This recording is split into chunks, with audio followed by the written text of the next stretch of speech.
Thanks for joining me on episode 735 of the Inspired Stewardship Podcast. I'm Ryan England with Core Matters and the Blue Collar Culture Podcast. I challenge you to invest in yourself, invest in others, develop your influence, and impact the world by using your time, your talent, and your treasures to live out your calling. Having the ability to grow yourself and your business is key. And one way to be inspired to do that is to listen to this, the Inspired Stewardship Podcast with my friend, Scott Mader.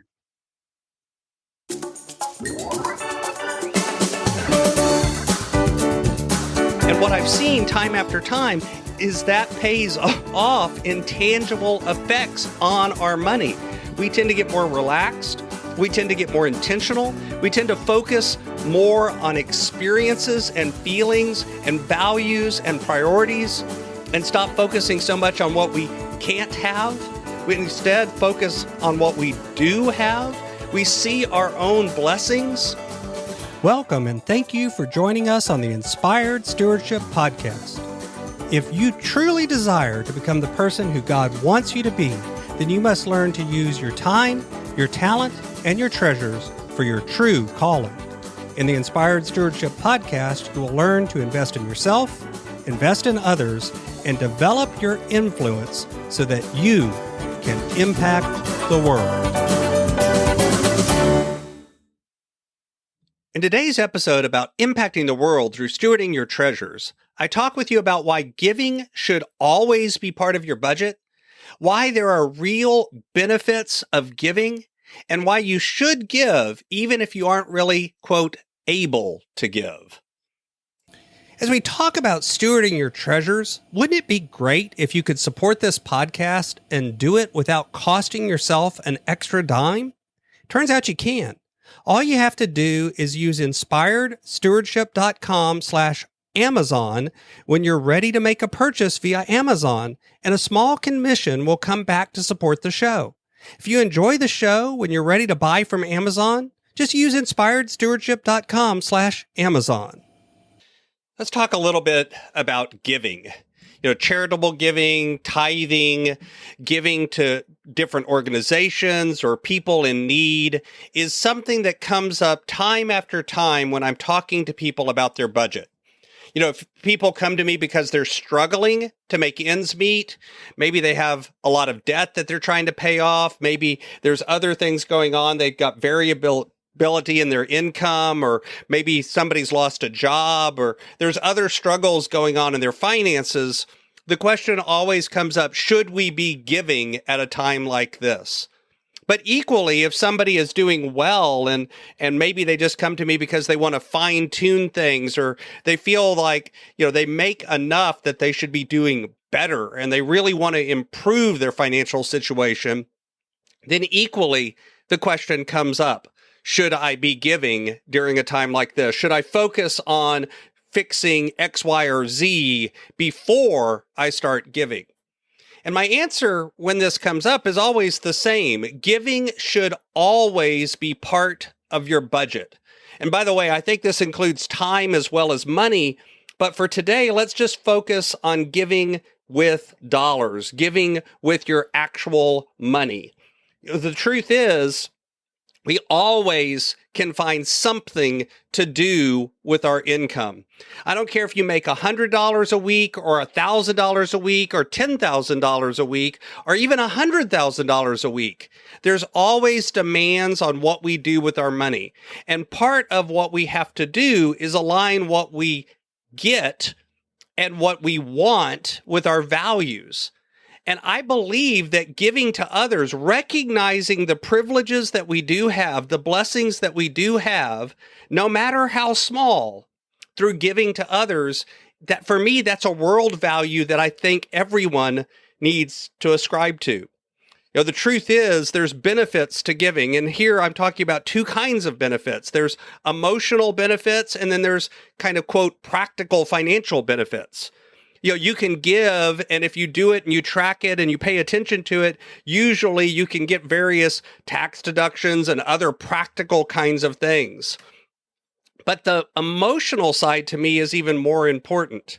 See, in giving to others, we begin to recognize what we have going for us. We begin to see the benefits that we have, and we begin to feel good about helping others. It begins to build that habit muscle of being focused on others first, not on ourselves. And as we do that, it begins to change how we view our money.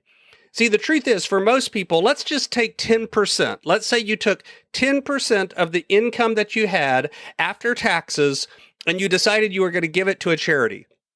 If instead you kept it, what usually happens, it's not like most people use that 10% to pay down debt or to do other activities like that, or invested or anything else that would be for their long-term success. Instead, usually that 10% ends up being spent, and usually it ends up being spent on stuff. And typically it's not like food or shelter. It's stuff that the truth is you could live without. Because 10% of your overall income, even if you make a very low income, is still a relatively small amount. So even if you feel like you're not able to give, I would argue that setting aside a small percentage is still doable. And for most of us, the tangible feeling benefits of carving off and being intentional, finding an organization or a group, finding something that tugs at your heartstrings that you feel very, very is important, that you feel a connection to, that you feel is something that in giving to it, you're helping the world in a real way. When you identify those groups and you give to them, then all of a sudden, that begins to improve how you feel about not just yourself, but also your control of your money, how you're doing with your budget. And what I've seen time after time is that pays off in tangible effects on our money. We tend to get more relaxed. We tend to get more intentional. We tend to focus more on experiences and feelings and values and priorities, and stop focusing so much on what we can't have. We instead focus on what we do have. We see our own blessings. We become more thankful. We become more generous. We become more kind. And all of those things pay off in relationships. And over time, that usually shows up in a tangible financial way. It's not magic either. It just comes to do with the fact that as folks recognize that you're a giving person, people begin to want to be around you more. They want to give you more opportunities. They want to be served by you more.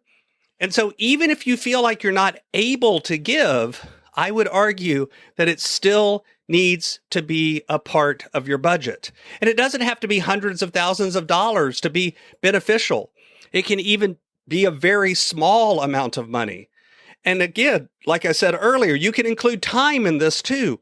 What are you doing to give your time to various organizations? How are you serving them as a volunteer, or taking some of the skills that you have or the knowledge that you have and giving it to organizations that could benefit from that?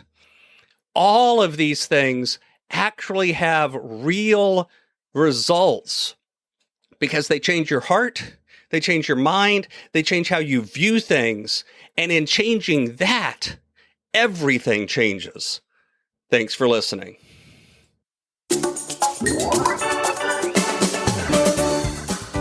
Thanks so much for listening to the Inspired Stewardship podcast. As a subscriber and listener, we challenge you to not just sit back and passively listen, but act on what you've heard and find a way to live your calling. If you like this episode on the stewardship of treasures, you can sign up for our treasures tips by going to inspiredstewardship.com/treasures or text in the U.S. 44222 treasures tips. And we'll send you 5 weeks of our best tips on stewarding your treasures. Until next time, invest your time, your talent, and your treasures. Develop your influence and impact the world.